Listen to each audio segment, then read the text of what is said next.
Hey, hey. Different kind of Christmas song. A little new school Christmas. I had to look up, I don't know how to pronounce the name. I'll just call her Sweetie, but that ain't how you spell it. Hey, happy Friday. Welcome back. Another show, episode 8. Been around 5 seasons, so I appreciate y'all. Hey, so here we go. We got through the Emirates Cup. Congratulations to the New York Knicks. Mixing it up today. I got a IPA, Voodoo Ranger, Tropical Forest. Pretty decent. I had a different one. They sell Voodoo Ranger on Southwest, so I was like, let me just try a different one. Tasty. Of course, it's an IPA, so it got a little kick to it. So we're probably going to get through half of this one. Hey, congrats to the Knicks. 2025 Emirates Cups champs. They knocked off the Spurs. Great game. Wemby was back. Brunson and OG just kind of took over. Too much from them offensively. Didn't get a whole lot of D Fox this game. Dylan Harper played well. Wemby had a decent game. Probably had a lot on his mind. I'm not sure if you heard after the game. I think he lost his grandmother, so I get it. Like sometimes your mind just goes places and you do your best out there. So shout out to the Spurs.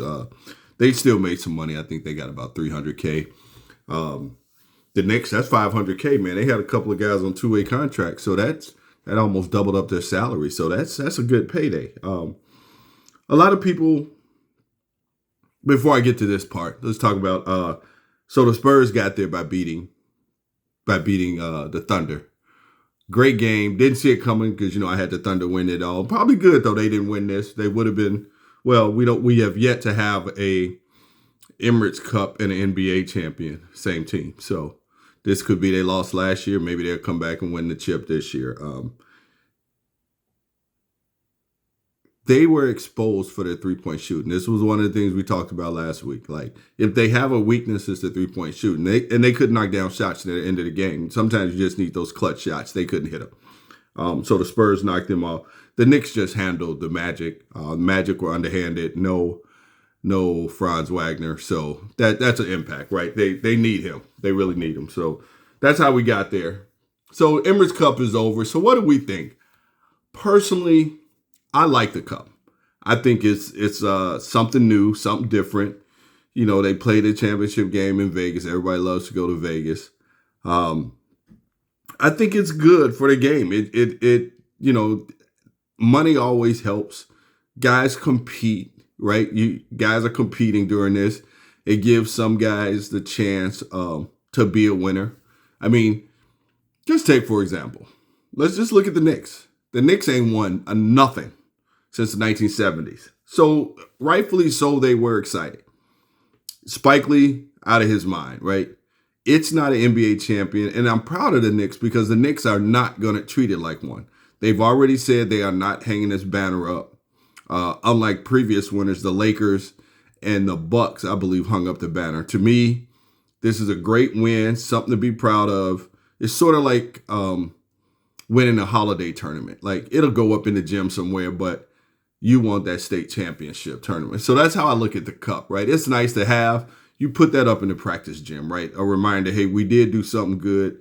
It's deserving, right? But it doesn't go up in the rafters. I think the Celtics only put up championship banners. They don't do conference champions or none of that. Just it's one and done.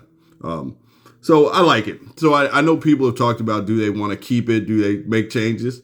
I think it works as it is. Probably the only downside I don't like we had a short week of basketball this week, right?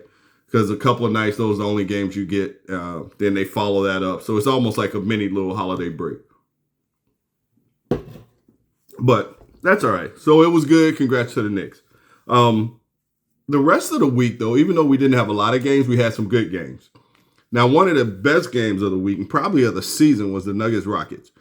We got a glimpse of what two of the top teams in the West, probably in the league, what they're going to look like going to head-to-head matchup. And the two-man combination of the Joker and Murray outlasted the rest of Sengun and KD. If Murray and Joker get, we know Joker's going to be there, but if Murray gets back to what he used to be during that championship run, Oklahoma City could see something. That's just how good he is, right? They're doing this without Bron and without Gordon. Like, they are really carrying this team. So this is something to watch out for. KD had 25, Sengun had 33. In games like this, though, I would expect KD to, he hasn't hit that scoring burst where he's over 35, 40 a game this season. But I would expect down the line, that's the type of production we would see out of KD in games like this. Well, another good game, Lakers Sun. This was kind of an idiotic game. Dillon Brooks having a great year. Now, don't get me wrong. Dillon Brooks, I always liked him as a player. He's that evil guy. You need one in the league. He just can't stand for LeBron for whatever reason. And that's fine. He don't like him. So Dillon Brooks is winning the game. And I got a call coming in. So hold on. So Dillon Brooks is winning the game, right? They won. He hits a shot. He chest bumps LeBron. So he gets a technical and gets ejected. They get to go to the free throw line. I think at that point the Lakers were up. The Suns that took the lead. So this gives them a chance to shoot free throws. LeBron missed them, but they got the ball back. And then LeBron took a three, missed that, but he got back to the free throw line and they won the game at the free throw line. Like, certain stuff you just can't do, man. Be smart about the game. I get it. You don't like the dude. That's fine. But be smart, man, for your team. Don't do that. That's just crazy. It's talking about the Rockets. And these games, the next three games are kind of interesting. The Rockets blew a 20-point lead, 25-point lead to the Pelicans, man, without Zion. They were led by Trey Murphy and Sadiq Bey, 27-29 respectively. For the Rockets to stay in that upper tier and compete with the Nuggets and the Thunder, they can't lose games like this. You just can't, because every game counts when you get down the stretch. You may look back and this game may mean something. So you got to win these kind of games. You got to win them. Mavs, Pistons. Same thing goes for the Pistons. You can't lose to the Mavericks. You can't do it. Not after you just knocked off the Celtics, which was another great game during the week. You avenge your loss. And then you come back and give one way to the Mavs. Now, I know Coop went off. Cooper Flag had a good game, but they were up 18. You got to close the game out and win. You can't get complacent. You can't get complacent and lose a game like this. Because, again, like the Rockets, you're going to need these wins down the stretch because it's going to get close and every game will count. So those were there were a lot of decent games during the week. We got some high scores. And I think the team that's going to be a part of breaking this record is going to be the Utah Jazz. They don't play a lick of defense and they score a lot of points. Jazz Mavs, they beat the Mavs, scored total points 273. They lost to the Lakers, total points 282. So Jazz might be the team. Hell, it might be the Jazz and the Lakers because the Lakers don't play defense either. So it could be them. The two of them could break. That might be the team. If they play again, I'll have to look. That'll break the record. So, decent week. We'll get more as we build up next week. We'll get through the weekend. We'll have a slow couple of days, and then we'll get Christmas Day. Probably won't come back to you till after Christmas. But that Christmas Day slate is going to be amazing. Scoring for the week. We got some points up. Spider hit 48. Steph went for 48. Here's a guy, and we might have to talk about him and Jalen Johnson for most improved player. Keandre George. He had 39, 37, 34 last week. The kid can score, and he's playing great. Embiid, welcome back. He had 39. Steph had 39 and 48 this week. Paul George, the only reason I'm putting him on there because he just came back. He had 35. Cooper Flag, the youngest to ever score 40, like 18 and some change. He dropped 42, man. So we're starting to see him really. He's figuring this NBA thing out. It's coming around. Luka dropped 45. Jalen Johnson, I was talking about him, 43, 11, and 9 the other night. He's really carrying this Atlanta team without Trae Young. And like I said, you might have to look at him for an MIP candidate. Probably him and George for top two right now. Joker, 39, 15, and 10. We'll talk a little bit more about Joker when we get into our MVP conversation. But guys are scoring Jalen Brunson 40 in the semis. So we got some points up. We got points this week. Last week was a little slow, but this week, guys, we're back to got a few 40 pieces out of there. Now let's get into the meat of this, right? Who are the best teams out here? And we talk about the best teams in the East, and we talk about the best teams in the West. I always like to start off with the East. And what we're looking at in the East, and we'll always do bottom to top, right? We're going to keep that format. The Sixers, and it was tough. I'd pick the Sixers at number 5 over the Magic. And I think a part of that is right now they're getting healthy. Paul George is back. And for a while, I forgot Paul George is even playing. Paul George is back. Embiid is back playing. They're protecting Embiid. They want him down in the playoffs. So they are limiting his time and his minutes. Embiid's back. Tyrese has been constant. VJ is constant. Oubre is back. So they're healthy right now. So a healthy Philadelphia team, they could be tough. Now, how far can they go? I don't think they can overtake the Knicks of Detroit, but I could easily see them knocking off my number 4 and number 3 teams. Number 4 is the Celtics.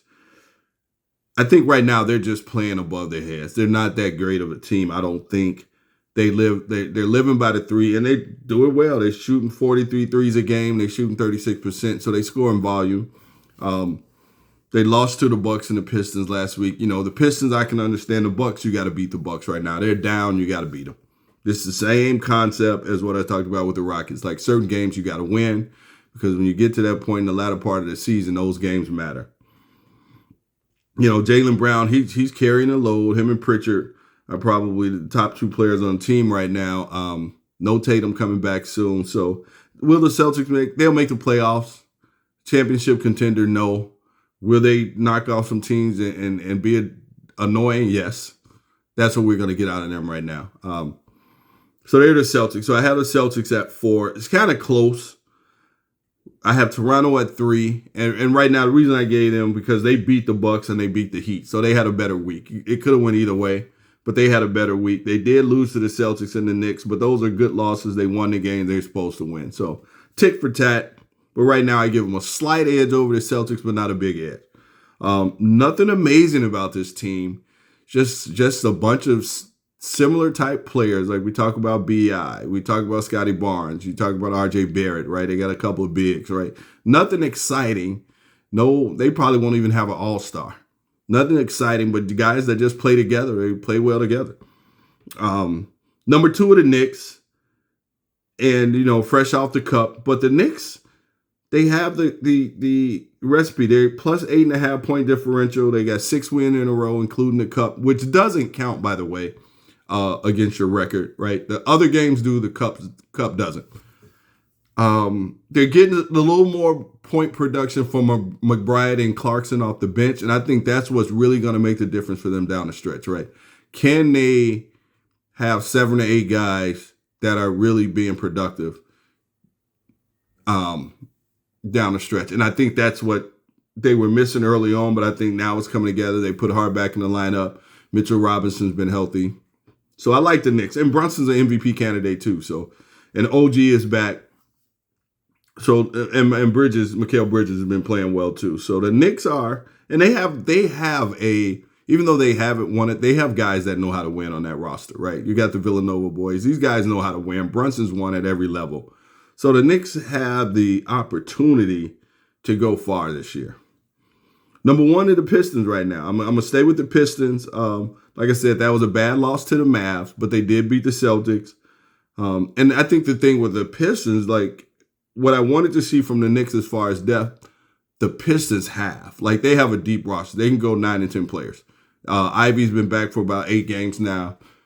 His minutes are going to go up. So they have a lot of depth, and they can really, you know, Cade, we're talking about Cade, but you might have to consider Cade in the MVP conversation too right now, man. Coming off of the season he had last year, what he's been doing this year. Cade's pretty tough, right? Cade's tough. So I like Cade. So let's see where we are with that. So that's what we're looking at in the East. I got the Pistons 1, Knicks at number 2, Toronto followed closely by the Celtics. That could change by next week. And then number 5 are the Sixers. So the East is good. I think if you talk about championship contenders out the East, you only have 2. And I think that's Detroit and the Knicks. I don't think anybody else can contend for a championship right now. The West is too solid. We're going to flip over to the West. So going to the West, my number 5 team, and they dropped a little bit because they had a rough week, the Rockets. Rockets are at 5. I think they could go a little bit higher and probably will. But right now they have 5. They had a rough week. They lost to the Mavs. They lost to the Pelicans. You can't lose that one. The Nuggets game, understandable. That's a championship team. I think the key that I like to see out of them, and it's early, is when these games get close, I think that's when it comes down to Grim Reaper, that easy money sniper time, right? That's KD has to be that KD is giving them 35, 40 points to close these games out, because that's what you brought him in there for, right? Easy buckets. Number 4, the Lakers. And this team, man, they're fun to watch. I was talking to my boy Peter, like we were texting during the game. They just can't play defense, man. They can't. They're too slow. They don't have wing guys. Marcus Smart is the best guy we got, and he old. And I don't think I don't know if they can fix that this year. I don't know what trades you could do to get that back. So this is something that might not get fixed until next year when Bronny leaves. When Bron leaves and they get some cap space and they can bring some guys in. But they're fun. They're fun to watch, man. Luka, I could watch Luka hoop every day, all day, man. He's just fun to watch. Reeves has been out, but he might be a game time decision tonight to come back. A calf strain. We've been talking about these calf strain. He's another one, so I hope they don't rush him back, that he can just kind of ease back into it, right? Want him to be safer down the line. Number 3 are the Spurs.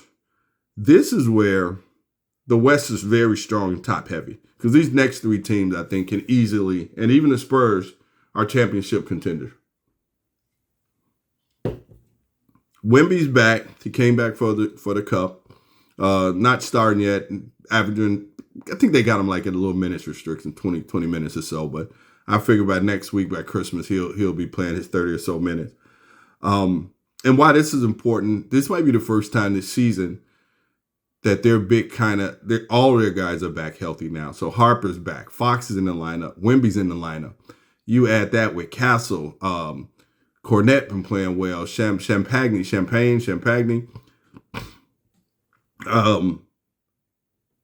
The Spurs are going to be a problem this year, right? Wemby, he could be an MVP candidate.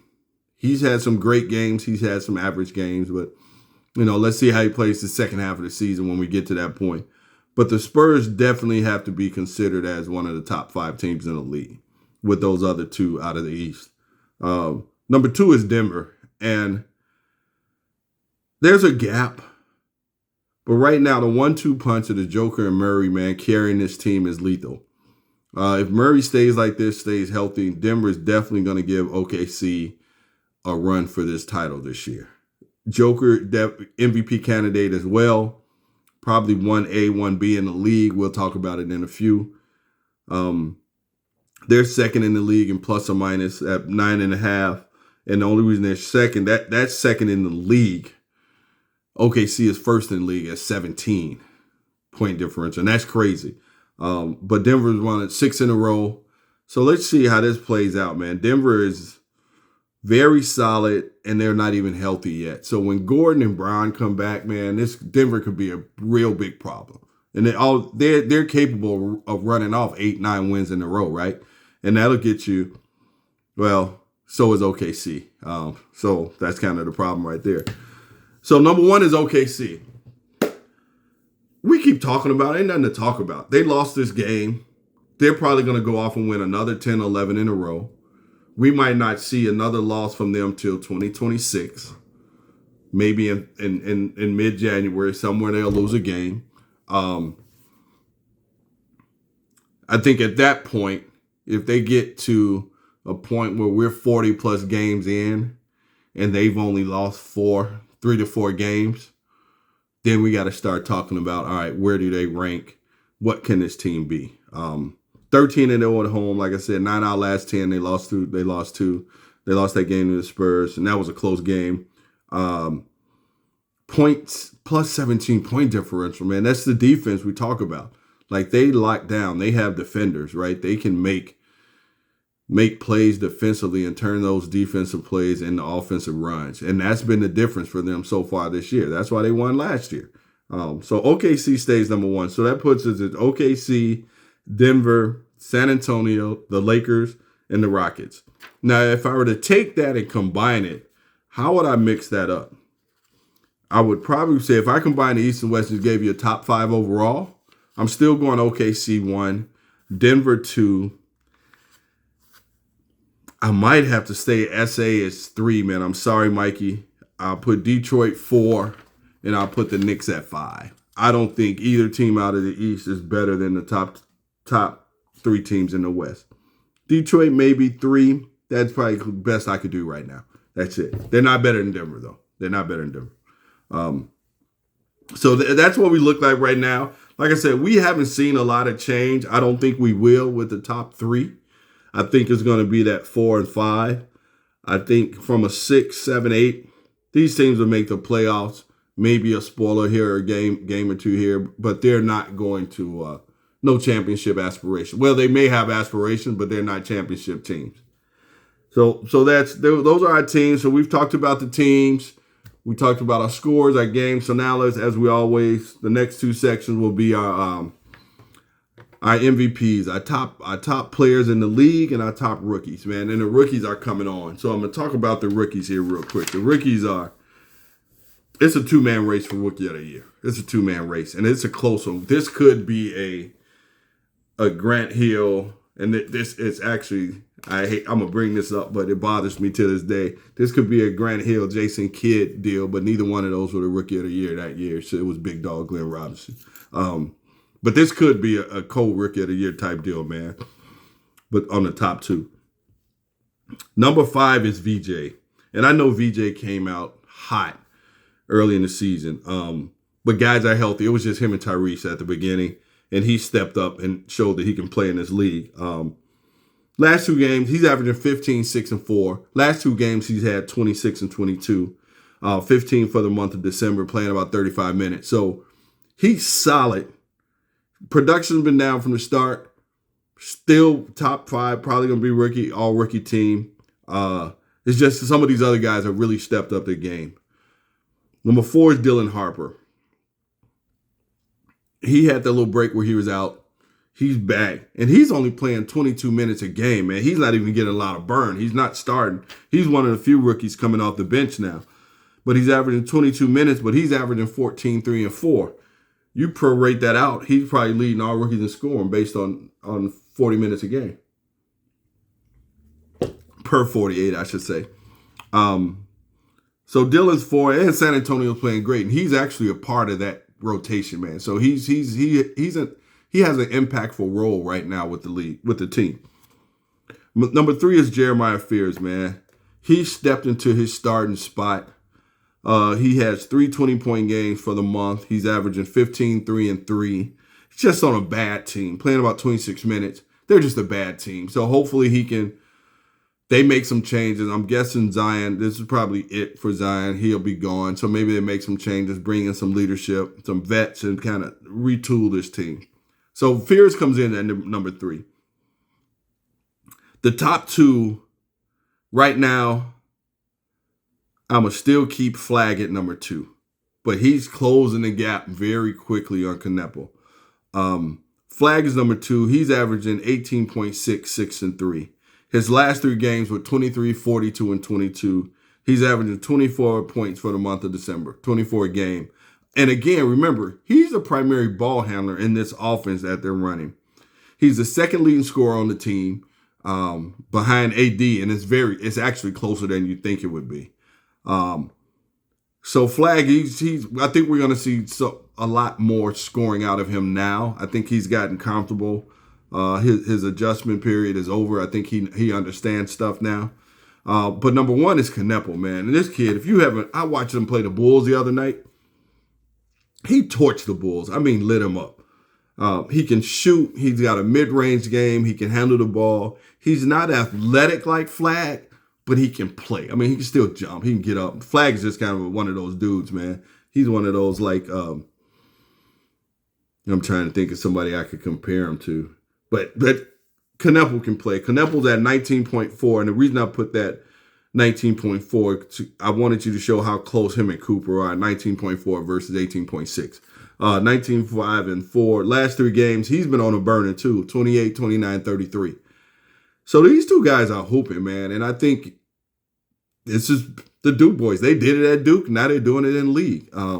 Showed you how good they were last year in college. So those are our rookies. So Kneppel 1A, Coop 1B, Fears at number 3, VJ, Dylan Harper at 4, VJ at 5. Now coming in, and I actually started off putting him at 5, and I forgot about Dylan Harper. Cedric Coward down there in Memphis. 13, 6, and 3. He's got 2 double-doubles this month, averaging 14 for the month of December. He'll make it. He's really good. He's solid, man. He's gonna be somebody that's gonna be in the league. He may never make the All-Star team, but he's gonna average a double-double for his career. He might be one of those kind of guys. He's gonna do the dirty work. He's gonna get paid, and he's gonna have a great long career, man. He's solid. He's a very solid player. So I like Cedric Coward. I like him. So that's about our content, man, for today. We'll get out here tonight. We have the Prime games. Still not happy with this Prime feed, but I was told if you let Prime warm up, if you're watching Prime a couple hours before the game, the feed is better. So I'm gonna try that today. I'm gonna just turn Prime on and see if it gets better as the day goes on. But I'll watch some of the game tonight. But we got a big football game tonight, so I'll probably be locked into both. So that's where we are. So hey, thank you all again. Episode 8 in the books. Again, like and subscribe. Let's get those views up. I know it's busy. It's football season, so I do understand. But let's get out there, man. Let's get some views in there. Talk to me in the comments. But I appreciate y'all. Have a great day. Have a great weekend, man. I'll see you after Christmas.